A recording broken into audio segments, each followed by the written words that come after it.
mwaramutse neza kandi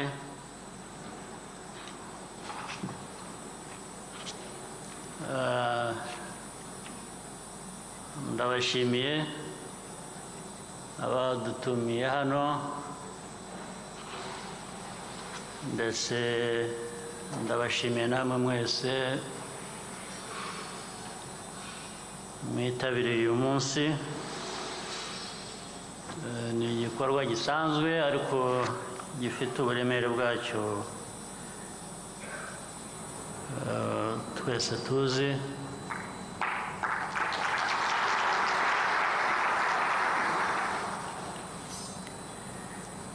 Ndabanza gushimira n'abashyitsi baturutse mu mahanga hirya no hino, ari abaturanyi ari n'ahandi kure. Mwakoze kuza kubana natwe kandi nzi ko benshi muri mwe musanzwe mubikora mutyo.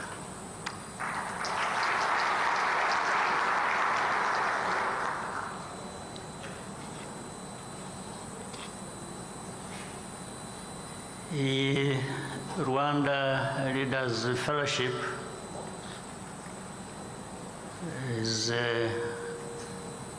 gives us an important moment to reflect, to meet, to contextualize things,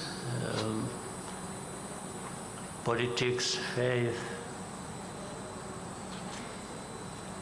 ordinary life, really. So it's an important moment.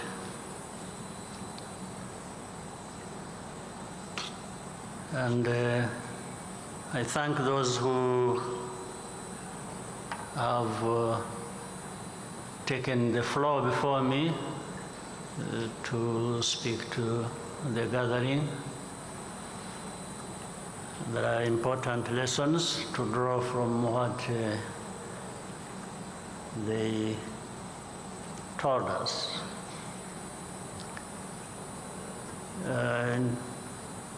In which case you will bear with,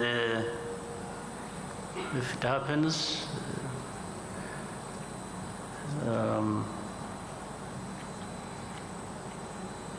the disappointment in not finding the good preacher in me you were expecting. But I will try.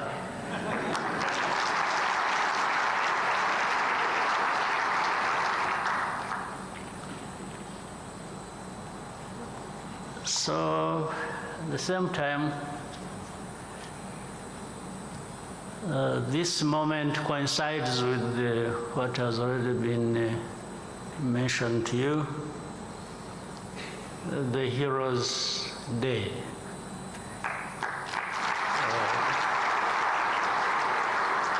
In fact, before I came here, I had to, that's why I didn't join you earlier. I had to go and lay the wreath to give respect to why the Heroes' Day was put there in the first place. So it's a good coincidence as well.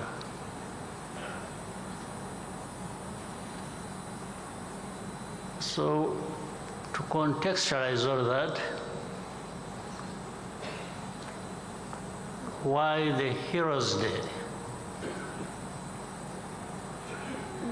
The Heroes' Day because every nation or people of this world find themselves in one situation or another, or circumstances that also informs and influences their actions and struggles. So this was a moment and to remind us of our own struggle as a nation and what we have gone through, what we are going through, and what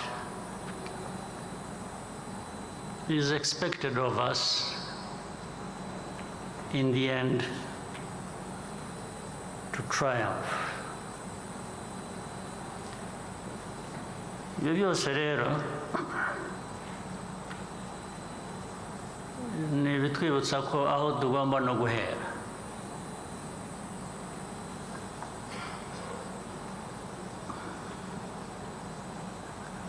Ngira ngo kandi byavuzwe mu byavuzwe mbere,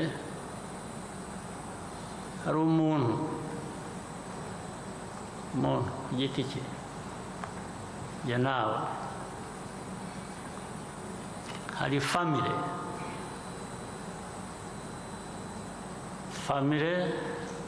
ziduha kubaho dukomokamo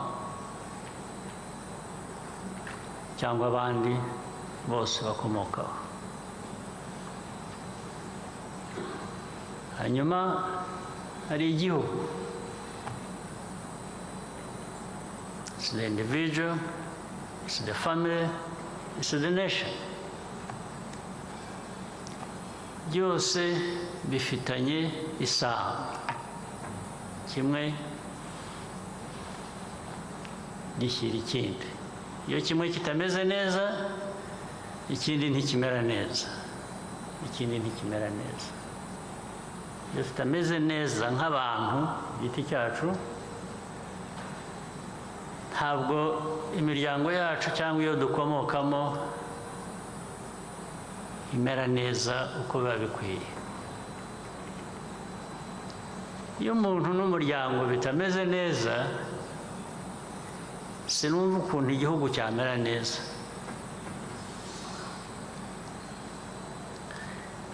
Ibiri hagati aho byose rero ni ibi twahuriye aha, twigishijwe, ibyo twumvise byose biri hagati aho y'umuntu n'umuryango n'igihugu. Kwemera, kwizera, gushobora kumenya ikibi n'icyiza bishingiye aho, biri hagati aho ngaho kugira ngo umuntu, umuryango cyangwa se igihugu bimere neza. Wabinyura iruhande, wabyirengagiza, wakora ibyo ushaka ibyo ari byo byose, ariko ingaruka zabyo nazo zirahari, ziraboneka buri gihe. Niyo mpamvu rero umwanya nk'uyu tuwukoresheje gutekereza, gusubiza amaso inyuma, kwisuzuma,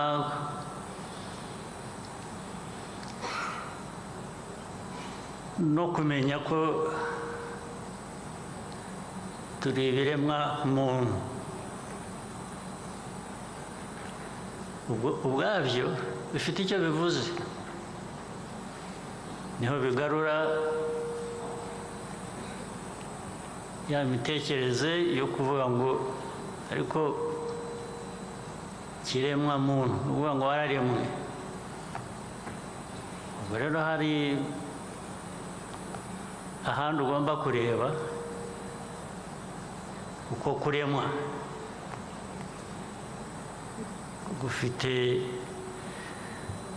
ufite ibyo gukesha,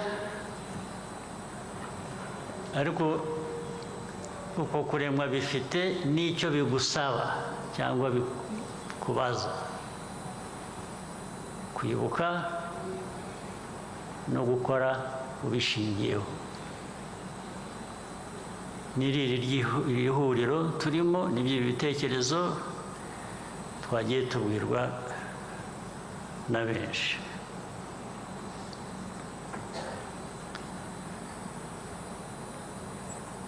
ibyo rero ndashaka kwihuta nkabigarura ku buzima bwa buri munsi. Hari wa muntu, hari wa muryango, hari na cya gihugu. Bifite imiterere yabyo, bifite uko bibayeho, gushobora kuba kwiza cyangwa bikaba nabi. Dushaka ko byaba byiza rero.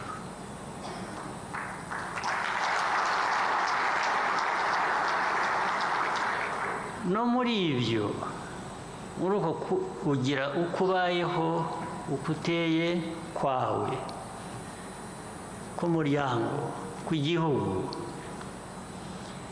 ibyo ni byo ugenda ushakisha uko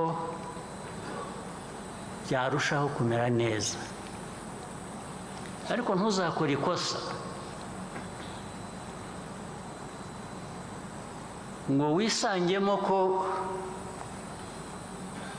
ukwiriye kuba undi utari wa wundi uri.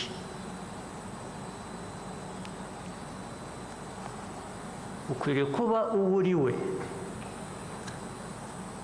Ukwiye kuba ukuri uko waremwe. Uko waremwe iyo twavugaga ni ukwawe.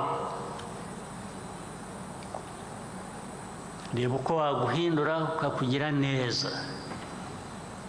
Ariko n'undi afite uko yaremwe.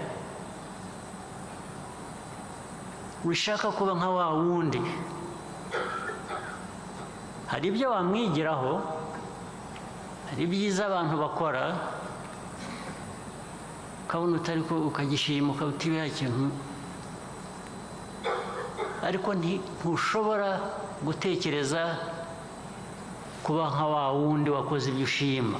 Ahubwo umwigiraho ukarushaho kuba mwiza, muzima, uko umeze wowe ubwawe.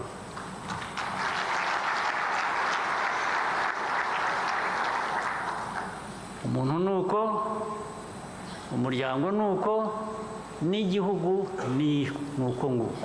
Iki gihugu cy'u Rwanda ntabwo wagihindura kuba ikindi gihugu icyo ari cyo cyose. Ntuzanabitekereze kuko si bizima ubwabyo. Ni nayo mpamvu ngo nashyizeho indi ngofero.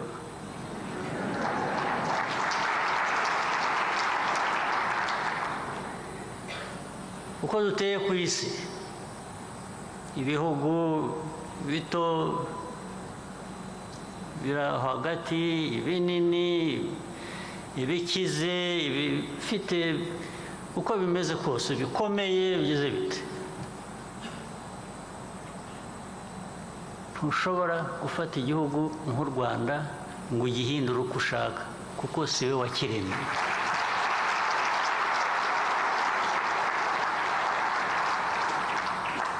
Ntushobora kumfata ngo ungire uko ushaka, kuko ntabwo ari we wandemye.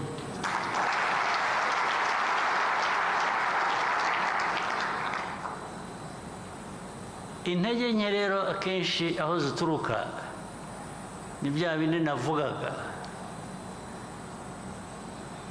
Kutemera ukuri, ukuri, uko waremwe, ngo noneho ahubwo ugende uguteza imbere kugira neza, ugashaka inzira y'ubusamo, hakaza ukubeshya ati ukwiye kumera utya, akaba ari byo utangira guharanira. Ubwo kaba kabaye. Kandi twebwe nk'igihugu uko kabaye turakuzi. Andi masomo waba ukeneye se ni ayahe? Usibye ibyo wabonye, ibyakubayeho n'ingaruka zabyo. ntuzagire na rimwe abana bacu urubyiruko benshi bari hano nabonye hari abavutse 1995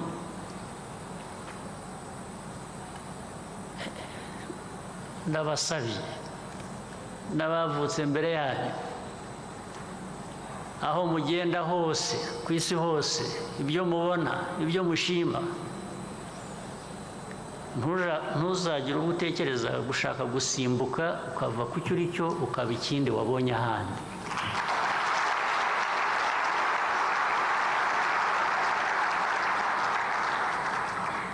ntabwo kiramba ibyo ntabwo biramba ariko niyo byaramba ni nko kubaho utariho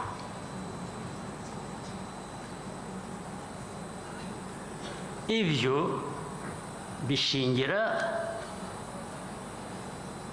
uko twemera no muri ibi by'imyemerere y'amadini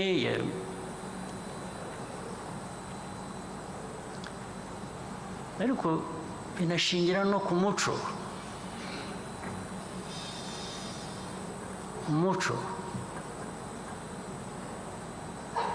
iyo wemera utemera bizima iyo ufite umuco ugerageza guhindura uko wabonye ahandi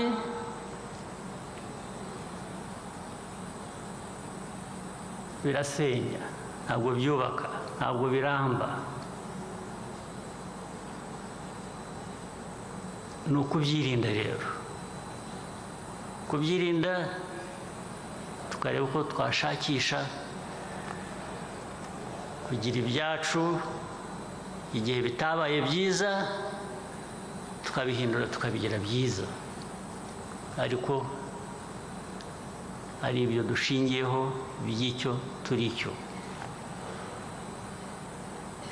ikintu cyaza kikubwira gushaka kureba ahandi kugana ahandi hatari ahawe ariko aho havamo amasomo menshi aho handi hariyo byinshi byo kwiga hariyo byinshi twahahayo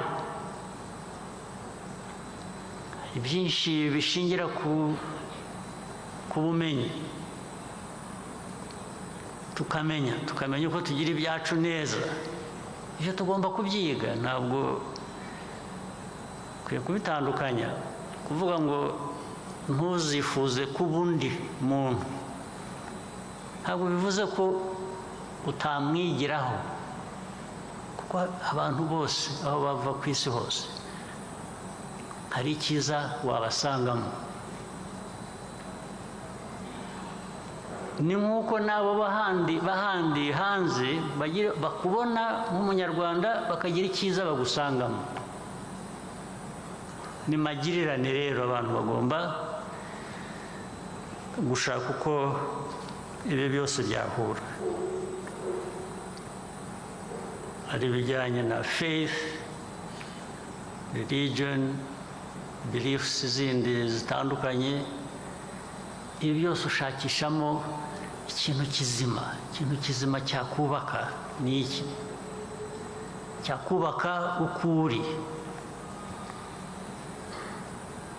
niyo abantu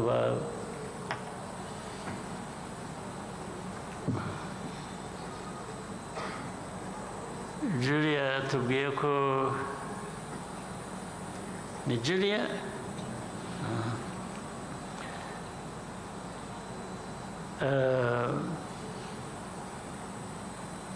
yakuriye mu bukene cyangwa mu by'ukuri cyangwa yavukiye mu bukene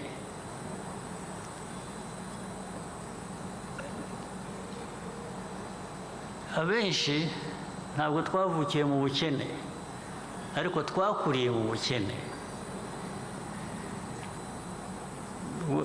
hagati yanjye nawe niho dutandukaniye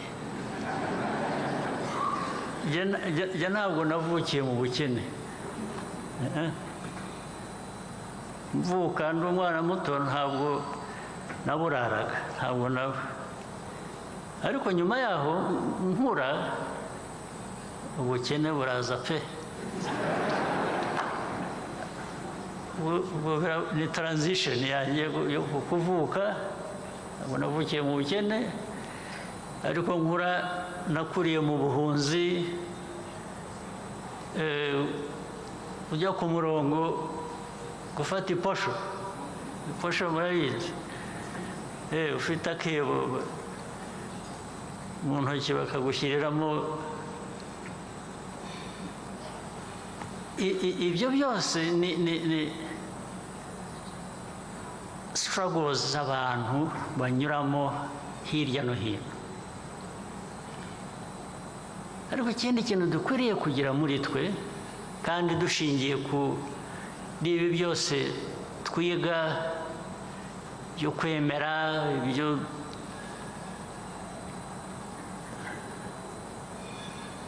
ukwiye kugira resistance muri mwe kwanga gushyirwa hasi niyo wanshyira hasi physically my spirit will not go down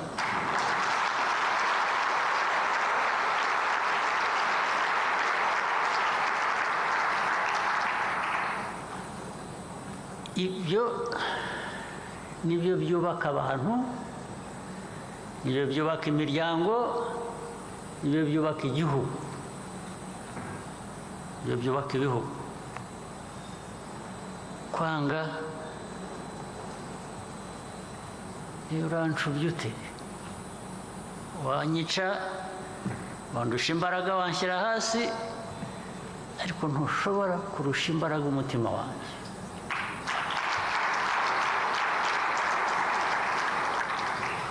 iyo umeze utyo rero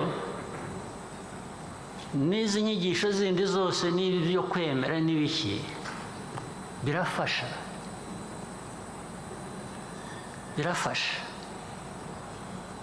bituma wa mutima ukomera kurusha ndetse n'umubiri ugakomera kubera ko icyangombwa kibitwara ni umutima ni ukuhora iteka rero abantu bashaka uko babihuza kwemera busanzwe ubuzima busanzwe bw'izi struggles navugaga birahura birajyana ukamenya ko Imana yakuremye uko umeze ndetse ukamenya ko yanaguhaye byinshi igisigaye ari wowe kubireba ukabibona ukabimenya ukabikoresha ntabwo Imana yajya ihora iza kukwibutsa ntabwo Imana yajya ihora ikwibutsa mbese wibutse wagiye ku kazi wagezeyo wakoze ibiki ibyo ubwo ni ibyawe wenda ukagira noneho munsi nk'uyu nguyu ugashimira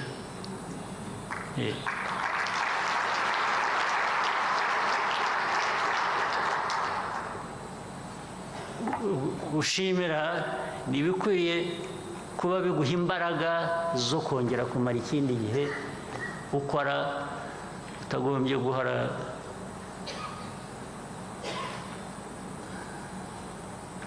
gushimira ni nko kwambaza Imana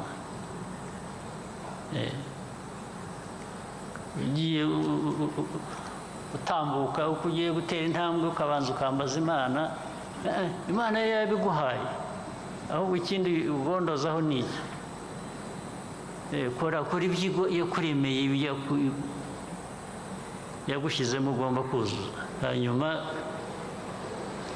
usubiza amaso inyuma uvuga uti Mana warakoze ko wampaye kumera gutya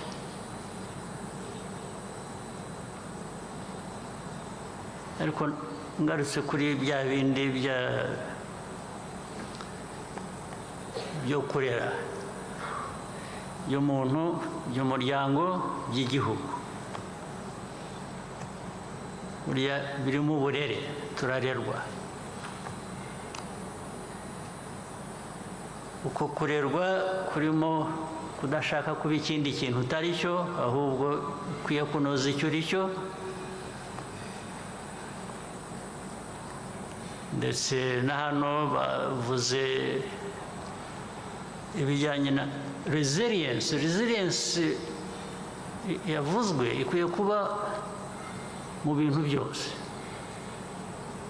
resilience no kubaka umuryango uri resilient umuntu kwiyubaka kugira resilience n'igihugu kikavamo kikaba resilient uru Rwanda rwabaye resilient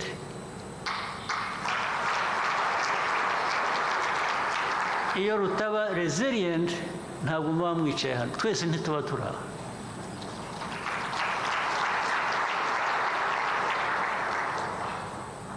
tuba turi ku muhanda dusabiriza cyangwa tutanariho abacu bapfuye abo baragiye ariko twe tukiriho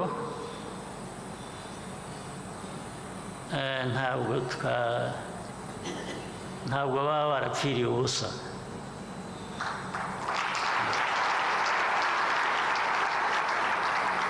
keretse utari hahandi ukwiriye kuba uri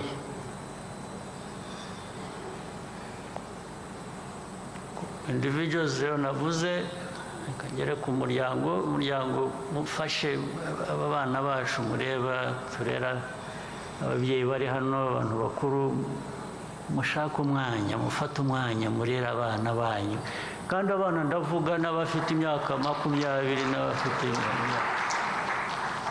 mubafashe hari ibishuko byinshi hari ibibazo byinshi hari uko gushaka kuba ikindi kintu utari cyo birahari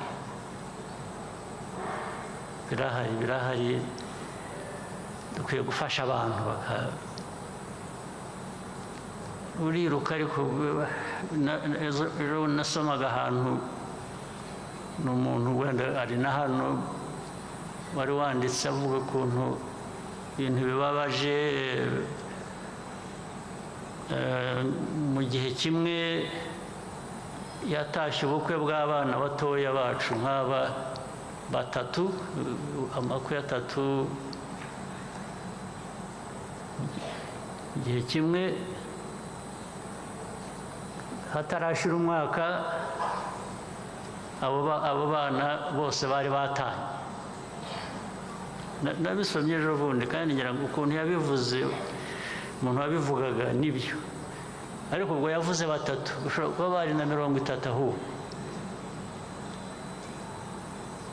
bana barashakanye ababyeyi babo barabashyingiye ndetse babafashije no barabubakiye babahaye basangiye ibyo bafite abantu babiri bananirwa kubana bate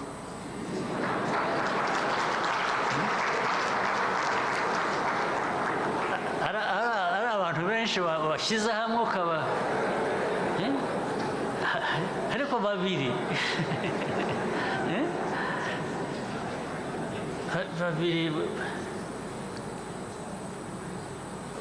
erega abantu baranihanganirana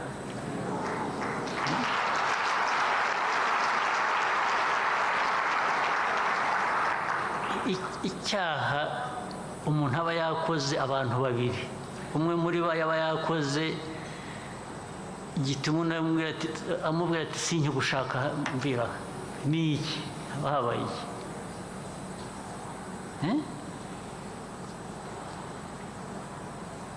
ariko niba cyanabaye kirashoboka ko cyaba gihari ariko se abantu ntibarebana mu maso bakaganira bakavuga ati ibintu ntukwiriye ntuzasubire ndetse n'ejo yasubira ariko ubushize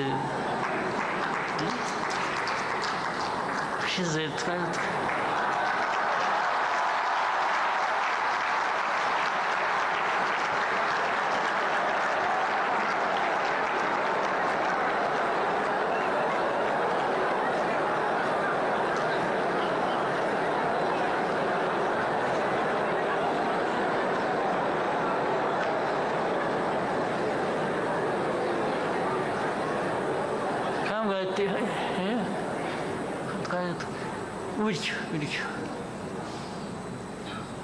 ariko se urava aho ugiye kandi udasanga ibibazo nk'ibyo wenda kuri busange ibiri hanyuma ibi bikurusha aho ngaho ariko well, that is the simple logic of it ariko behind it tekereza ingaruka iyo babaye ku couples ebyiri eshatu enye eshanu 10 zingahe mu gihe kimwe berega ubu igihugu cyarangiye cyahaguye igihugu noneho avuga kirahagwa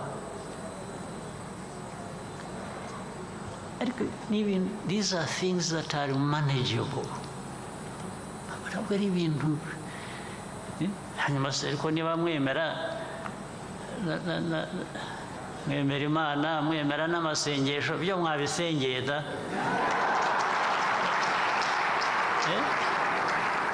mwakwicaye mukabisengera mukabishakamo igisubizo mukacyubona niba mutabeshye koko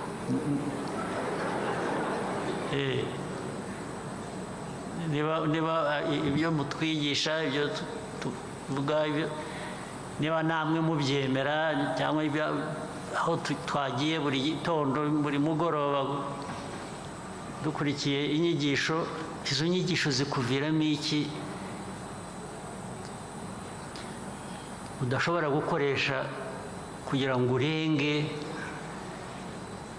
uwo mujinya iyo nabi cyangwa kugirana nabi ni iki ubundi uvana iki niba udashobora kubikoresha kugira ngo so that you bring harmony in the family and in the end the nation needs to be in harmony.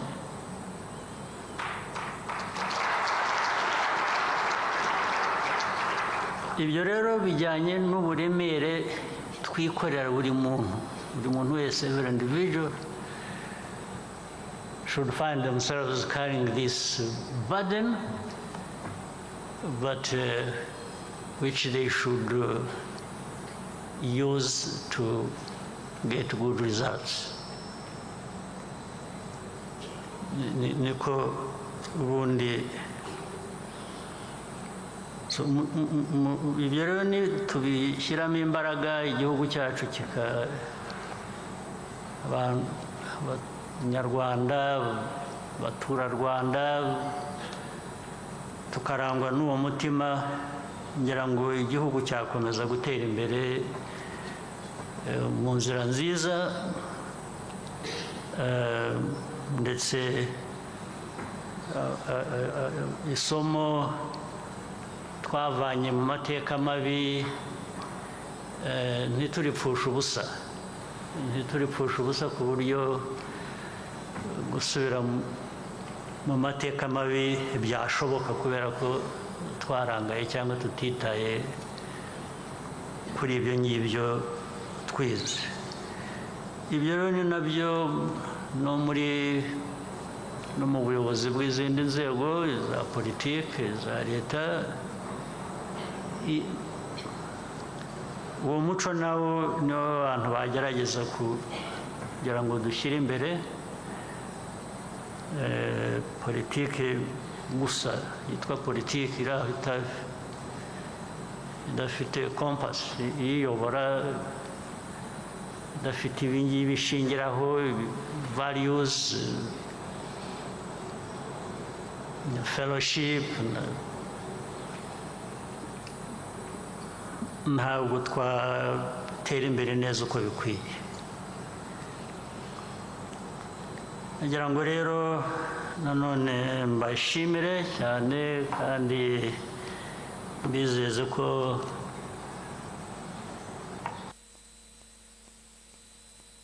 hariho gufatanya na buri wese kugira ngo twubake imiryango yacu, twubake